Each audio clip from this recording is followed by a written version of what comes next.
हर रोज की तरह उस दिन भी दादी झाड़ू लगा रही थी। अचानक कचरे के पास उसे कुछ चमकता हुआ नजर आया। वो थी एक पुरानी जादुई घंटी।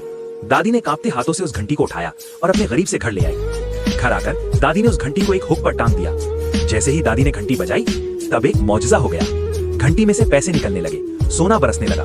दादी डर गई, लेकिन उसकी आंखों में उम्मीद की चमक थी। दादी वो पैसे लेकर गांव की तरफ गई। गांव वाले हैरान रह गए, इतनी गरीब दादी के पास इतना पैसा कहां से आया। सब लोग दादी के पीछे पीछे चलने लगे। दादी ने एक आदमी को पैसे दिए और कहा, और मेरे लिए एक महल बनवा दो। कुछ ही वक्त में दादी उस महल में पहुंच गई। महल देखकर दादी खुशी से झूम उठी। वो खुशी के मारे नाचने लगी। लेकिन दादी का दिल अब भी गरीबों के साथ था।